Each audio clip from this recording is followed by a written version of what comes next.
Desde La Habana reciba nuestro saludo este martes 23 de marzo de 2021. Soy Rosy Amaro y con nuestros titulares iniciamos la emisión.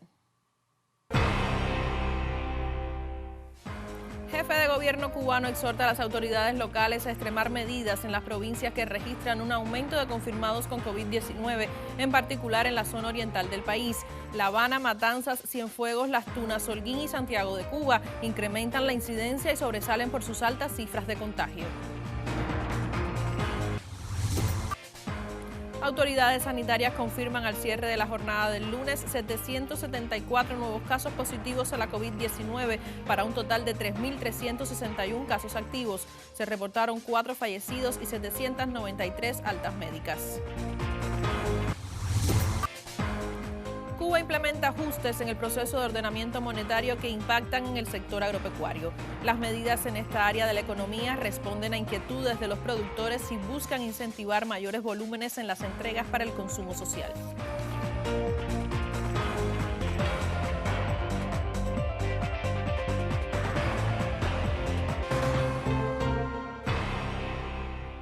Comenzamos con las informaciones. El primer ministro de Cuba, Manuel Marrero, exhortó este lunes a las autoridades locales a extremar medidas en las provincias que registran un aumento de confirmados con COVID-19, en particular en la zona oriental del país. Durante el encuentro diario del grupo gubernamental que examina el control de la enfermedad, trascendió que en la semana recién concluida tuvo lugar una disminución en el diagnóstico de casos del 8.5%. 9 provincias y el municipio especial Isla de la Juventud disminuyeron los índices de incidencia de la enfermedad en relación con la semana precedente. Sin embargo, La Habana, Matanzas, Cienfuegos, Las Tunas, Holguín y Santiago de Cuba incrementaron la incidencia y sobresalen por sus altas cifras de contagio. Pese a que durante la semana que concluyó Cuba diagnosticó 493 positivos a la COVID-19 menos que en la anterior, el país continúa con una importante presencia de la enfermedad en todos sus territorios. La provincia de Granma registró el mayor incremento de los contagios en la jornada, 31 más que el sábado, debido, en buena medida, a un evento comunitario en el municipio de Pilón, donde las autoridades concentran sus principales esfuerzos.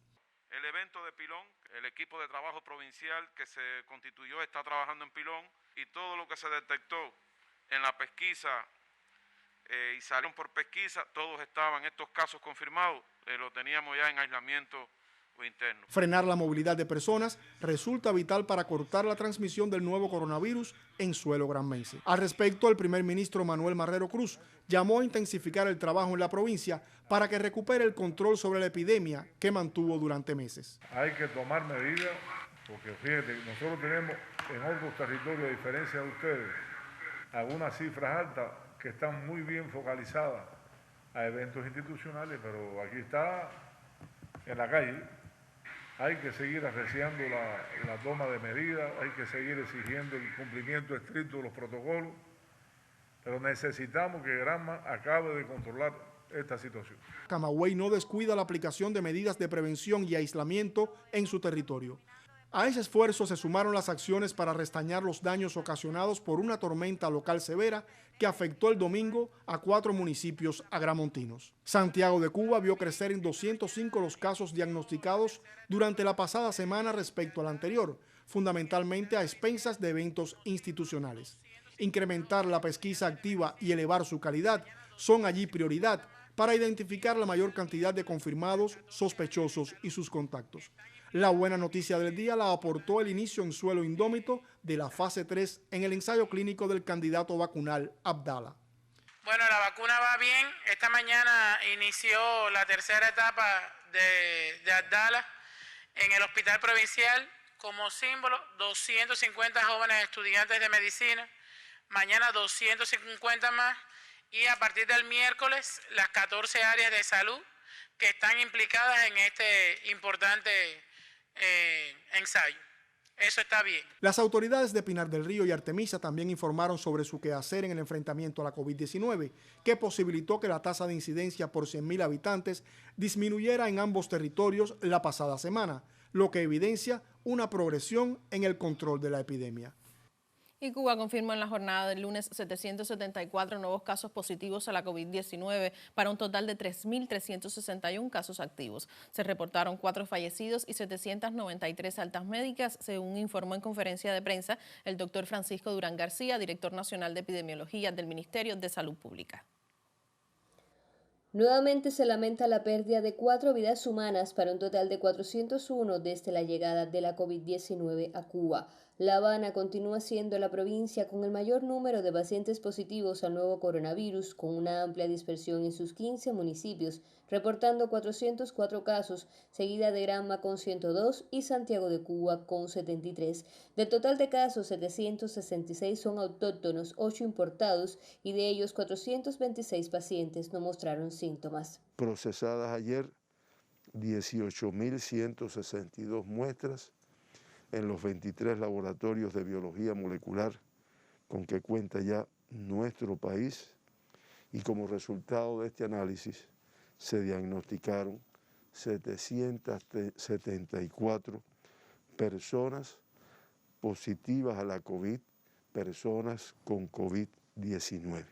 En la jornada del lunes se dieron 793 altas, 19 personas más que en el día de ayer, acumulando 64.432 pacientes recuperados. Igualmente se informó que se encuentran 65 pacientes en terapia intensiva, 28 críticos y 37 graves. Nuevamente, de los 774 casos diagnosticados ayer, un número elevado de menores de 20 años, 109.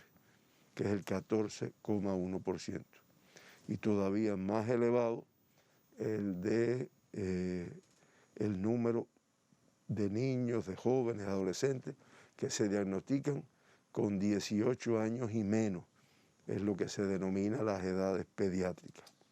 Nuevamente, y a pesar de todos los llamados y todos los mensajes que se llevan, 8 lactantes se diagnostican en el día de ayer. 4 de La Habana, 1 de Artemisa, 1 de Villa Clara, 1 de Ciego de Ávila y 1 de Granma.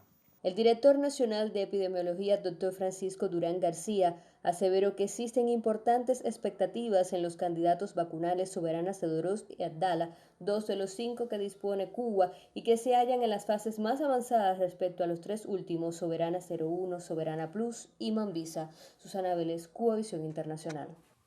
Con la participación de 2.000 voluntarios, la ciudad de Bayamo se suma a la fase 3 de ensayos clínicos del candidato vacunal Abdala contra la COVID-19. Lo hace en momentos en el que registra una de las situaciones más complejas por las altas cifras de contagiados por el SARS-CoV-2, tras más de medio año sin reportar esa incidencia. En el Centro Médico Ambulatorio de Bayamo, ubicado en el Hospital Pediátrico, comenzó el ensayo clínico aprobado en el país con el candidato vacunal Abdala. Comenzamos con la recepción de los sujetos de 2 áreas de salud del municipio de Bayamo, del Policlínico Bayamo Oeste y el Policlínico Tipo 3. Comenzamos con la vacunación a 600 voluntarios que han sido escogidos por las áreas de salud.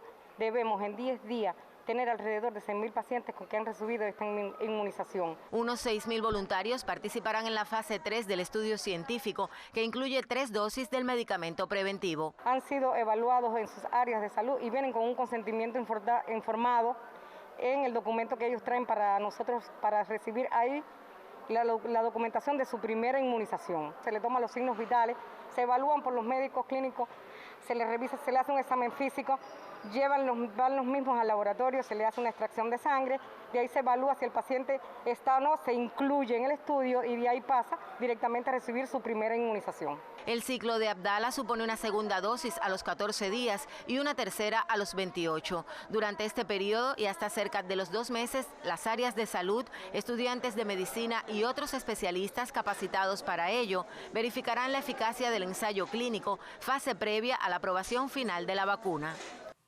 Y detalles sobre la actual fase 3 de ensayos clínicos de los candidatos vacunales Abdala y Soberana 02, el recién iniciado estudio de intervención en instituciones médicas de la salud y la continuidad del camino hacia la vacunación masiva de la población cubana contra la COVID-19 serán temas de debate este martes a las 18 hora local en el espacio televisivo Mesa Redonda, programa que será transmitido por Cuba Visión Internacional, reitero, a las 18 hora local. Momento de una primera pausa en Cuba Noticias. A la vuelta, otras informaciones que son titulares en esta jornada.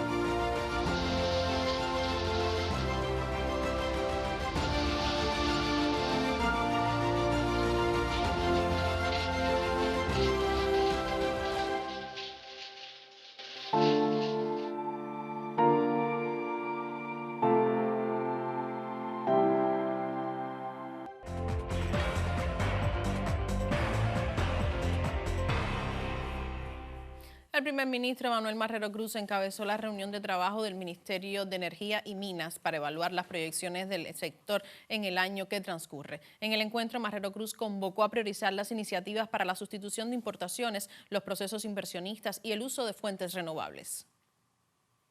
A pesar de las 240 medidas de la administración de Donald Trump contra Cuba, entre ellas la persecución sin precedentes de navieras y buques petroleros para impedir el arribo de combustibles al país y de la crisis económica generada por la pandemia, el gobierno cubano no ha tenido que aplicar cortes de electricidad programados, sentenció el primer ministro Manuel Marrero Cruz durante el análisis de las prioridades de trabajo del sector energético minero para el 2021. Complejo la tarea que tenemos con toda esta crisis, cumplir la palabra de la revolución de no cero apagón al pueblo. Eso no pasa en ningún país del mundo, con una situación financiera y con la situación de combustible que tenemos. Y eso deja claro un mensaje, que es en qué lugar, en qué pedestal pone la revolución, en primer lugar al pueblo. Ante la persistencia de la política de bloqueo de los Estados Unidos, Cuba necesita este año incrementar la producción nacional de combustibles. En ese sentido, Cuba Petróleo continúa la exploración y perforación de nuevos pozos, entre ellos uno ubicado en la región del Fraile, al norte de Mayabeque. Se perforarán 3 pozos más de manera simultánea, uno en Santa Cruz y 2 en Fraile, terminándose 2 de ellos en este propio año. Pero Cuba apuesta por emplear cada vez menos los combustibles fósiles para la generación de electricidad. Cada año, comprarlos o producirlos le cuesta a la economía del país 1.900 millones de dólares. De ahí que generar más energía a través de las fuentes no renovables como la eólica o la solar es también otro de los retos de este año del sector energético y minero. La producción de electricidad a partir del diésel es 3 veces más costosa para el país que producirla, por ejemplo, con solar fotovoltaica. El kilowatt hora con diésel nos está costando alrededor de 18 centavos y con solar fotovoltaica nos pudiera estar costando 6 centavos. Por ello, a partir de este año en Cuba no solo se realizarán grandes inversiones para el empleo de energías renovables, sino que se crearán las condiciones para que la población comience a usarla en sus hogares. Se va a estimular la utilización de equipos que aprovechen las fuentes renovables en el sector residencial, al cual se le va a facilitar, se le está facilitando la importación de equipos y también se le va a vender estos equipos a la población. De igual forma se analizaron los retos para el 2021 de Cubaníquel y Geominsal, 2 grupos empresariales a los que el premier cubano llamó a incrementar las exportaciones y la inversión extranjera. Marrero Cruz convocó al sector energético y minero a la investigación e innovación, así como a vincularse aún más a las universidades. También instó a los directivos a darles tarea a los jóvenes y cuidar a los trabajadores, personas muy sacrificadas y profesionales a las que reconoció por su labor en medio de la compleja situación económica del país. No queremos irnos sin dejar de reconocer la labor que realizan todos los trabajadores del Ministerio de Energía y Minas en estos tiempos difíciles para no solamente mantenerse, sino en circunstancias complejas también desarrollar, porque este es uno de los organismos que aporta desarrollo al país y por tanto no podemos darnos lujo de que se paralice. Y la implementación del ordenamiento monetario en Cuba también impacta en el sector agropecuario. Ajustes en esta área de la economía responden a inquietudes de los productores y buscan incentivar mayores volúmenes en las entregas para el consumo social. Autoridades cubanas abordaron las nuevas medidas en el espacio radio-televisivo Mesa Redonda. En busca de la eficiencia y la innovación, Cuba adoptó nuevas medidas para las cooperativas agropecuarias y productores individuales. Las transformaciones pretenden impulsar la economía como parte de la implementación de la tarea ordenamiento. Las disposiciones aprobadas contemplan abaratar los costos y precios de acopio de los productos agrícolas. También se potencia la aplicación de la ciencia, los biofertilizantes, así como la búsqueda de mayor racionalidad y eficiencia, sin perder las utilidades de los productores. Hay un respaldo a producir alimentos para el pueblo, pero sin perder, porque estos productores y estas formas productivas necesitan generar también un nivel de ingresos que le permitan cubrir sus costos y además mantener una utilidad para poder enfrentar y afrontar también los gastos de vida, que como todo cubano, pues tiene el efecto del impacto de la tarea de ordenamiento en el orden de los precios que adopta la canasta familiar y otros gastos necesarios de vida, y por supuesto no podemos aspirar a producciones agropecuarias donde nuestros productores pierdan. Las recientes adecuaciones responden a demandas e inquietudes planteadas por los productores agrícolas en intercambios con las máximas autoridades cubanas. Las decisiones incluyen la evaluación de las cooperativas y empresas agrícolas que presentan insuficiencias productivas para proponer las soluciones pertinentes. De este modo se busca apoyar desde el gobierno a actores económicos comprometidos con la seguridad alimentaria de la población e impactados por el recrudecimiento del bloqueo estadounidense. Diana Natasha Romero, Cubavisión Internacional. Y tiempo para conocer la información meteorológica en el país y damos la bienvenida al máster en Ciencias Miguel Ángel Hernández, a quien felicitamos en nombre de nuestro colectivo por el Día Mundial de la Meteorología. Gracias, Rosis. Amigos televidentes, bueno, hemos tenido muy poco cambio en el territorio nacional. La tendencia en todos los destinos turísticos de Cuba es a la mejoría en las condiciones meteorológicas. Sin embargo, el viento gira un poco al sudeste en casi todo el occidente, el centro del país. Por eso van a aparecer nieblas al amanecer, principalmente en Viñales. Así que quien se dirija a Viñales debe tener cuidado al conducir hacia esta zona del destino occidente. También en Bayamo vamos a tener nieblas y en Santiago de Cuba al amanecer. La tarde en todos los destinos es más bien cálida. O sea, las temperaturas están yendo desde 28 grados hasta 33 grados en Bayamo.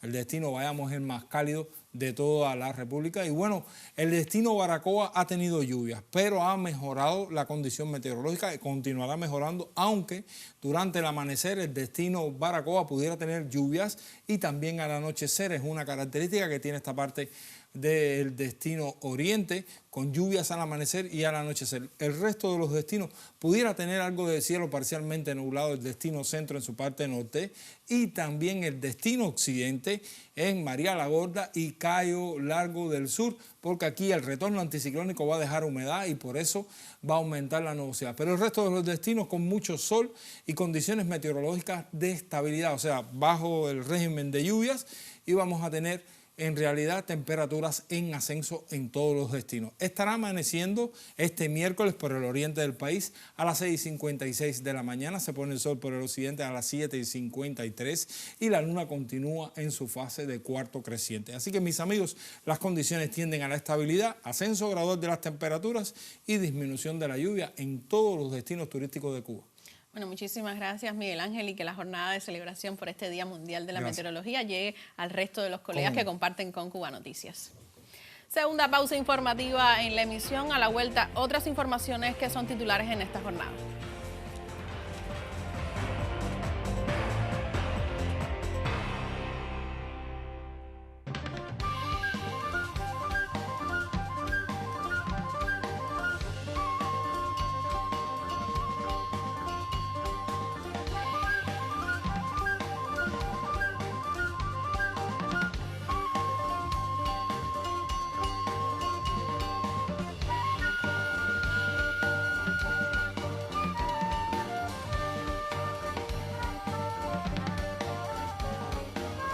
Las generaciones futuras, que serán, al fin y al cabo, los encargados de decir la última palabra.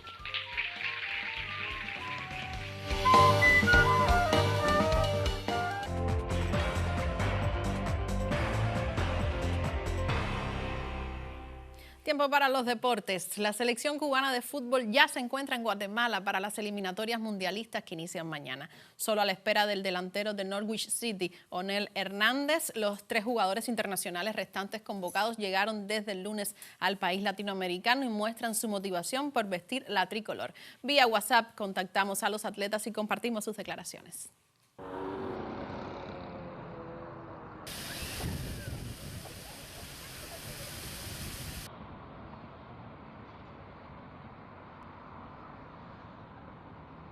El primer contacto con los compañeros ha sido espectacular. Lo estaba hablando antes con el psicólogo.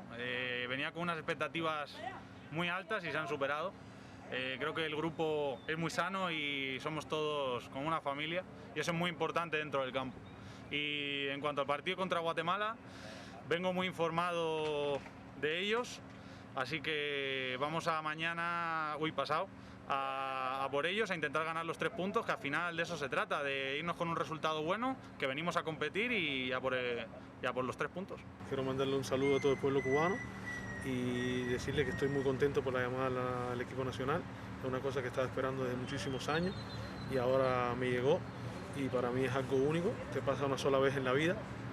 Y nada, y el partido contra Guatemala, esperemos ganar, esperemos hacer los 3 puntos y principalmente jugar bien y estar siempre unidos, como decía Carlos, que lo importante es ser una familia y luchar para los colores de nuestro país. Le deseamos muchos éxitos a nuestros futbolistas y estaremos al tanto de su desempeño allá en Guatemala. Pasamos ahora a la cultura. El Instituto Cubano del Arte e Industrias Cinematográficos, ICAI, este 24 de marzo arribará a su aniversario 62 y lo festejará bajo el eslogan Identidad y Movimiento por el Cine Cubano. Como parte de los festejos, el proyecto Palomas, Casa Productora de Audiovisuales para el Activismo Social, presentará a la prensa, en la voz de su directora Lisette Vila, el documental Ellas, sus cuidados y cuidadoras. Dirigido por Lisette Vila e Ingrid León, el documental Ellas, sus cuidados y cuidadoras narra historias de 7 mujeres y un hombre que cuidan, además de mantener planes y desafíos pese al insuficiente reconocimiento que reciben. Los testimonios se engarzan con textos de Sara Mas y Teresa Díaz, narrados por la actriz Beatriz Viñas y el presentador Marino Luzardo. El audiovisual emplea un lenguaje inclusivo para personas con discapacidades auditivas y visuales. Previo al estreno por los canales de YouTube del ICAIC y del Ministerio de Cultura, un panel de especialistas abordará el tema de los cuidados desde enfoques sociológico, jurídico, económico y de salud. Mediante el perfil de Facebook proyectopalomas.casaproductora, podrá apreciarse la expo La Cultura del Cuidado, Camino de Paz, con la curaduría de Humberto Mayol. Y terminamos de esta manera nuestra emisión de Cuba Noticias. Recuerde que puede seguirnos en nuestras redes sociales, donde puede dejarnos sus comentarios y sugerencias. Recuerde que también en el espacio Mesa Redonda hoy estaremos ofreciendo detalles de la fase 3 de los ensayos clínicos de las vacunas Soberana 02 y Abdala, siempre por la señal de Cubavisión Internacional. Soy Rosy Amaro y lo espero en una nueva cita con Cuba Noticias desde nuestros estudios centrales aquí en La Habana.